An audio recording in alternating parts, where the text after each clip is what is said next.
This is Water Elemental. And this is Axis. Back again with Jolly Green. This guy you all love. Friend from the south.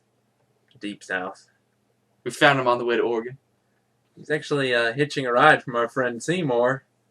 And he seemed very excited because he had just saved him from a pack of Zubat. But we're getting a little off topic here. League of Legends. This is a show we talk about. Well, it's actually a game, but we do a show about it. So they kind of flesh well together. Got a couple interesting things this week. Leona! Again! 700 years later. Still talking about her. Just came out. We've been playing around with her, so we got lots to say. We got some information, some good sales, a promise of a skin by Riot, Season 1 information, and, of course, our own crap. So, it's not crap, it's quality questions from our commenters. It was French, I meant crepe. Ah! It's all about the diction. So, the thing you guys are all probably concerned about, Leona! Again! We've talked about her vaguely, we've talked about her explicitly, so let's jump right into her. Well, I know a lot of you would like to jump right into her, but this is a strictly scientific. She's a couple of abilities, built like a tank, plays to win. First ability is called Shield of Daybreak. It effectively adds a bash to her basic attack, stunning for 1.5 seconds. Next ability is called Eclipse. It gives her bonus armor and magic resistance for 3 seconds. After those 3 seconds, there's a small detonation that deals damage. If the detonation deals damage, the armor and magic resistance persist for an additional 3 seconds. Zenith Blade. Leona projects, pretty much throws her sword. It goes through all enemies in a line, deals damage to them, and the last enemy champion it hits will be immobilized, and Leona will dash to them. Finally, her ultimate is called Solar Flare. Basically, you target an area pretty close, and puts a brief delay, and then there's a big eruption. And it stuns everything in the center and slows everything on the outside, dealing static damage to all of them. Her passive is called Sunlight. Marks anyone that she hits with damaging spells. Makes it so the next allied champion to deal damage to them will activate this debuff and deal quite a bit of magic damage, so it is pretty nice. But those are her abilities. Let's kind of talk about the role that she fills. She's obviously a tank, right? Right? Am I losing my mind? Yeah, Is she first pure tank that we've actually seen in quite some time. Yeah, not any hybrid of some sort, or he can tank. No, her job is to tank, and tank well. Get in your face and stay there. And blind you with sunlight. That's not all she'll blind you with. Heyo! Anyway, her ratios, they're not fantastic, except on her ult. Her cooldowns, they're generally very high at starting levels. They do decrease to a manageable level towards 18. And she does a fair amount of damage, but that's really not what she's all about. She sits there, she mitigates damage, she stuns people with both of her stuns. She has an immobilize too. There's like a half-second immobilize with her dash. I have not noticed that. I've played her quite a bit, and I haven't noticed the immobilize. From the point you head from the position you're standing at to when she hits someone, they stay that dash, right there. They don't move. You hit them first, and then they can walk. Well, that's good. Yeah, it's really fun. The thing about that, though, is the targeting on that, it's a little finicky. It's a little bonkers. The actual, what is it called? The targeting thing you used to, before you fire it, that shows a really good-sized path, and then and it's really, the projectile itself is really slow. Yeah, the actual small collision range is very narrow. But for how much line damage plus a jump I think it should be relatively It's just hard to judge from it. That's from what I've seen. And when you look at her Q ability, it's pretty mediocre unless you're looking at the Zenith Blade in combination. The Zenith Blade Q combo is pretty much an automatic stun at ranged, and you're right there in her face. You pop your temporary mitigation pseudo-scion thing, and you're on your way to doing some damage. Certainly. Yeah, the one problem me and Axis both noticed is when you would jump in there and you blow all your cooldowns, there's like a small period of time where it just kind of... Not even a small, like there are 6 after you pop Zenith Blade to get in, Shield of Daybreak to hit your primary target, and you've already got Eclipse up because you want to mitigate the incoming damage. you're standing there for probably anywhere between 5 to 8 seconds, just doing nothing but auto attacking. But on a caster, say like Vigor or Annie, that's a bad thing. On her, if you're building her right, she can take it. Oh yeah, no, I don't. It's not that she can't take it. It's just sometimes in her gameplay, it feels a little bit like you spend a lot of time waiting for cooldowns. That's true. It's like a pie, not a pie chart, but like a line chart. It increases, and then you peak for a second, and then you like go into this weird phase where nothing's going on at the peak, and then you kind of can peak back up when your cooldowns come back up, depending if you have cooldown reduction spec'd or in your runes. But it's just like there's that period where you kind of, what am I gonna do? Yeah, I mean I guess it feels this way because I kind of feel like I'm comparing her to a Momu because they're somewhat similar, where you bandage toss in and then you pop your Eclipse, or in this case Tantrum, and you know. Tantrum comes up really quickly, especially if you're getting beat up on, and he's got his tears, which, you know, deal damage to everyone around him. So I guess it's kind of unfair to say that she doesn't do very much, but I'm used to playing a Momu a lot, where you just sort of get in there and you just keep doing stuff the whole time. Whereas with her, you end up a lot of times feeling like you're just waiting for cooldowns. But that's a small complaint. I mean, with enough CDR, there's no downtime. I completely agree. I really don't mind the high cooldowns, because you can build to reduce them. Frozen Heart, fantastic item on her. Solves a lot of problems, gives you a lot of armor, gives you a lot of cooldown reduction, and it fixes your mana problem, which is an issue at early levels, but all of her abilities are so very good, they are worth waiting for the cooldown. There are a few things I kind of have a gripe with, and Axis brought them up for me too. One of them is her attack animations. Oh, yes. They're very long. Yeah, it's a long wind-up on that attack animation, and I was trying to get a bunch of last hits in Lite. I kind of got used to it, but it sort of feels the same problem I have with Karthus, which is why I just end up using his Q to get last hits, is very long wind-up on her auto attack, and I do not like it. Problem with that is she doesn't have a Q ability like Karthus.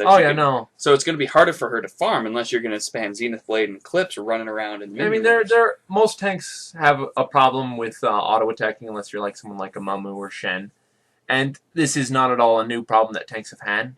But again, it's a complaint, and it's one of very few complaints. Yeah, she's almost as hard to farm with as Poppy. Or and like if you've ever Alistair. played Poppy, you know that you're not getting last hits unless you're hitting your bash. Oh, jeez. Speaking of animations, though, really clean, yes. smooth, good-looking animations on her. Great particle effects, too. Yeah, great particles, great... It's just a good-looking character to watch. I mean, when you have her standing next to someone like Cho'Gath, you just end up feeling bad. You're like, wow, is this the same game that these guys are from? Like, you could see where they... Over the years, as the time progressed, if you like line up the characters, you would definitely see the progression that they've made. And this is pinnacle stuff right here. It's really nice looking. Yorick didn't look so much in his skins, but again, I mean, they couldn't really do much with Yorick just because he is such a dark character. You're not going to get a lot of. Yeah, but she's so bright, and I can't wait to see what they do next. You can really see every detail with her. I love it. Yeah, I think the character animation really turned a corner for the aesthetics around the time of Nocturne. As soon as I saw him, I just... Well, Cassiopeia, even at Cassiopeia, I started seeing that they were actually putting a lot more effort into all their animations. Yeah, I suppose so. She looks like a pain in the butt to animate. Oh, with yeah. The tail, that... Ugh. And speaking of Cassiopeia, one of her primary weaknesses to exploit is her mobility. It's terrible. If there is an Ashe, a Cassiopeia, anyone that excels at kiting, and you're 1v1 in a lane with her, you are in trouble. Because even if you can get in their face and stun, they can slow you, get away, and kite you around all day long. I've seen that problem day in and day out. All day, every day. It's a pain. But, I mean, tanks generally don't have very good escapes. Some do, some don't. But they're meant to take the damage, so you want to make sure that you're with someone in the lane. Yeah, I mean, if you want to take full advantage of her, definitely be in a dual lane, because Sunlight can only be activated by your allies. So you have to have someone to take advantage of her full damage potential. There's no getting around that. So, yeah, building her AP doesn't work. Her ratios aren't that good. Tried it out. Not a good strategy there. You want to build tank. She's not like Poppy, where she was intended for, other builds and stuff. She's no Cho'Gath, but I mean, the you will get damage from ability power, but I wouldn't build around it. If you really need a slow or something, either go with a release if you want the ability power. You get a small slow with it and HP. That's like the best thing I can do as far as... Yeah, I mean, most of her AoE is already slow, so you don't really need the release. But having... I was almost thinking about building a Trinity Force. I have built a Trinity Force. Was it any good? Sheen is actually pretty good for her. It's one of her best farming options. I would imagine, just because of how Shield of Daybreak works. Yeah, Trinity Force actually does work very well with her, and building a Sheen early, first or second item after boots, and it solves your farming problem. Okay. It solves the mana and the farming problem. It does. Yeah, I was rushing to Fillstone, and it was okay, but I definitely think there were probably better options. Yeah. So, guys... Well, that's an interesting one. Yeah. I love Leona. I'm going to give her a 9 out of 10. I'm a little biased because I'm a tank player all day long. And how dare you be biased on this biased show? They've been nerfing my tanks left and right, and it's about time that they initiate a first female tank and one that lives up to the hype. She was very good. I like her. Wasn't worth the long drawn-out thing, and we'll get into that in a minute. I think it was just balancing they were working on. Yeah, that's what it sounded like. 8 out of 10 for me. I agree with a lot of stuff. She's really, really good, and once they kind of tweak some of the bugs and stuff we've seen, it can be better. Especially some that Axis has dealt with and rage quit over. 1 out of 10! I was lying to you guys the whole time. I actually hate her. No, I'll give her a solid 9. I sound like the Russian judge now. That's right. All the complaints I have about her are very minor. Mana issues, meh. Cooldown issues, meh. Wind-up attack animation, things you can solve all relatively easily with a bit of finesse. Otherwise, very solid champion. I've been having trouble with her. That's only because I'm used to playing other champions. I imagine she will become a champion I enjoy very, very much. So yeah, that's Leona. Kind of talking about it. Hopefully, Leona is just a hiccup that they didn't want to release her too bad or anything. I hope this isn't a pattern. Last 2 champions have been out of the loop. There hasn't been much saying what's going on. They've been kind of hush-hush about when these champions come out, when things are going on. And what was worst was they kept releasing stuff, like the stuff that would come out the day she comes out. It came out like 2 or 3 days later. They're tricking us. She's trolling. Every day. So, yeah, that's pretty much it about her. Pick her up. Pick her up if you love tanks. There's no getting around it. Couple of champions on sale this week. We got Karthus, Misfortune, and Nidali. Riot point sales. Got a couple of Riot points left over. All relatively good champions. Nidali fits a niche role. Misfortune, always a solid choice on a team. And Karthus, if you just like to have a fun time. Skin sales. Swamp Master Kennen, Musana, and Frozen Terror Nocturne. Frozen Terror Nocturne looks terrific. If you play Nocturne, I would suggest picking him up. I think he even looks better than the new skin. They both look really good, but I like Frozen Terror Nocturne, not only because it fits my theme of everything I love, but all the particle effects and stuff are different. They're more cold-based, and they look a lot better. They're a lot brighter, so you can look at things more. And all these other ones still have the dark, and everything particle effect-wise is still dark. So if you want more brightness in the champion, definitely get him. Swamp Master Kennen, just like the skin, but it's only 260 Riot points, so maybe pick it up if you're just looking for a cheap 3-color. Musana looks... Musana, if you like big old titties, that's the skin for you. PG. We're a PG show. Big old biddies. Biddies. We couldn't. That's horrible. Finally, the Season 1 ladder is coming to a close, and things have been kind of weird with the scheduling, so they're giving everyone a free Kale skin! If you've played 10 games or more in the past season, have a free skin. This is essentially Ash with a sword, or at least it looks like it. It does. I know Water is excited. He loves Kale. So. I love Kale, but I have the other blue skins, and it's just like... this looks like a departure from her traditional skin. I like the hood, though. She looks like a summoner, a lot of people have been telling me, though. Summoners! Have just a summoner enter the game. That's our next champion. Oh, jeez. It's a champion that can only cast summoner spells on reduced cooldowns. Oh. Fortify! Ignite, ignite. That would be really funny. Alright, we didn't get any email questions this week, so we're going to do 2 comments. The first one comes from JSJSJ2244. His question is, this is just a question for the next show. It's clear that stealth characters, such as Evelyn and Twitch, are causing Riot problems due to the fact that they're highly effective against weaker opposition, but are completely shut down in high elo due to oracles and better play, as well as awareness. Riot nerfed both of those characters. What are your opinions on stealthers? Can they ever be balanced in high elo and in low-level games? First of all, I want to thank you for your question. Second of all, no, never going to happen. No, it's the element of surprise that just people don't know how to work around. There's a lot of them that panic when they pop up instead of staying calm, getting wards, getting oracles, and altogether being prepared in case he does show up. A lot of people are not prepared. Even high elo games, I've seen people still freak out when a Twitch appears or a pre-patch Eve that just stuns someone. They panic.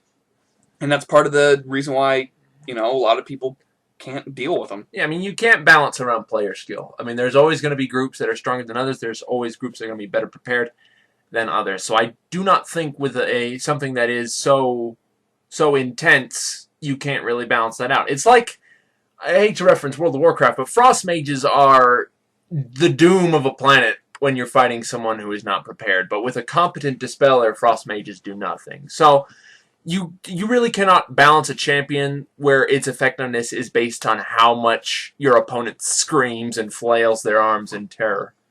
I completely agree. I think they're a fun class of character to play, but I would never play a stealth character in a serious match. I'd never play one in ranked. Well, depending on Shaco is really good in rank still. Well, he's not really a stealth character. No, it's more of an escape mechanism for him rather than an initiate or an escape. Yeah, I counted him in that because he does. Well, you're wrong. You're wrong. Yeah, but more in the way that Vayne stealths. Well, much less than the way that Twitch stealths. The stealth is very short-lived, and yeah, you can use it to gank up on someone, but you can't just roam around for 16 seconds in stealth with an oracle and eat wards. Yeah, I mean, Checker doesn't even care about oracle. He's like, no, screw that. Haters gonna hate. Just walks by, just like, I don't care. But yeah, it's a very good question. No, I do not think they will ever balance stealthers. It's a crummy mechanic, in my opinion, and I wish it were not there. And I don't think there's going to be any new stealthers besides for a long time. No, Vayne is probably going to be the closest for a while. Next one comes from Zach Lee 11. He asks, "Okay, guys, I hate being kill stolen as much as you do, and I was wondering if you think it would be a good idea to make whoever did the most damage to get the kill instead of who got the last hit." Mr. Zach Lee, there will always be the issue of people disputing the kills, no matter what. I have been very frustrated with people stealing my kills, but at the same time, I play Garen. So, I love getting full gold for things. Now, they have sort of a system set up for this already. You get more assist gold based on what you did for the kill. So there is sort of a fallback set up for this already. But there will always be someone who will take a kill that you probably should have gotten. In my opinion, the numbers are just numbers. If you're doing your part to get that kill, even though you don't get the actual one in front of that first column, I don't really think it matters. And I think that the last hit plays a part because, say you're in a situation where you beat the crap out of someone with someone else, and you did less damage than the other person, but the other person makes an effort to go chase them down if you're dead or disabled in some way, and they chase them across the map and eventually get the kill. You still get the assist, but they got the kill. And they may have done less damage than you, but they actually deserved it more. So in order to actually make that happen, it would be very difficult to do it in a fair way, and in the end, it's just a number. I play a lot of support, so kills and assists still mean a lot. Assists mean a lot to me because I could have 2 kills, 3 deaths, and 15 to 20 assists. Assist gold is still really good. You're still getting the gold for it. There's still one less person on the map. There's still an advantage. Stacks too. Yeah, you're still getting stacks on level up items. It's not the end of the world. It's pretty much if you really love seeing your champion's face up there with your name kills Steve the Impaler or something. Then play Karthus or Garen. You get last hits all day. There you go. If you hate being kill stolen, be the kill stealer. Yes. Kill them with friendship. I love getting last hits, so I'm really terrible to ask this. But again, they're right. It is just a number. it is a satisfying number, but if you're doing well, it doesn't matter how many kills you get, you're going to win.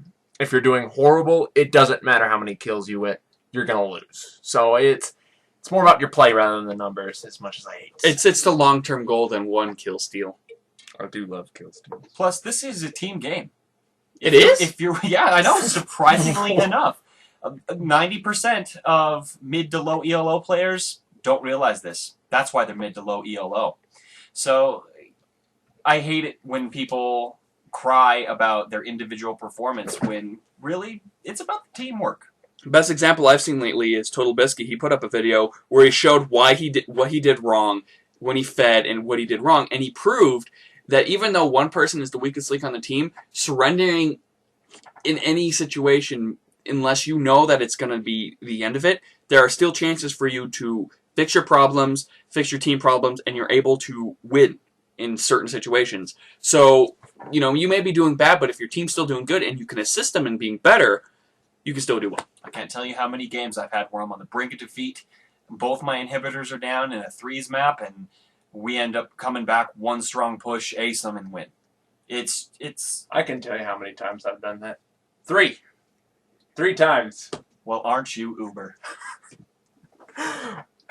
Any more questions you guys have, post them in the comments below or send them to our email at spazticgaming@gmail.com. Information is below. We'd love to hear your questions. Email questions have a much higher chance of succeeding as we get fewer of them, and it opens them up for much longer questions, and we will give much more detailed answers. We might even open it up on a paste bin, see if we can get more responses from the commenters below. Next up, our contest is still going on for the World of Warcraft TCG. Ooh. We got the link below for the rules, but come on, guys, we want to see what you can do. Be creative. We want awesomeness in action based on us, because we have huge egos. This is 9 starter decks. 9 starter decks, loot cards, and we even have some secret loot cards. It's outstanding. Secret loot cards. More than Footsteps of Illidan. More than footsteps. But yeah, that's pretty much it, guys. We kind of broke our episodes up into 2 this week. Doubleheader because we didn't do much last week. Yeah, so all the things that we said, again, thanks for something. Right. Yeah, right. I was going to say something else. I'm really tired. Worst outro ever. Well, this has been Axis. Water Elemental. And it's still going. What? I don't get a nod? No. This is Jolly Green. Star of the show, guys. Yeah, I know, right? This water has no respect. Yeah. Sales. Karthus is on sale. So is Misfortune. As well as another champion that I won't tell you about. Nidalee. It's Nidalee. It's Nidalee. It's Nidalee. Yeah, I'm a cat. Couple of Damn it, shut up! Hi. Hi, I'm Tron the Clone.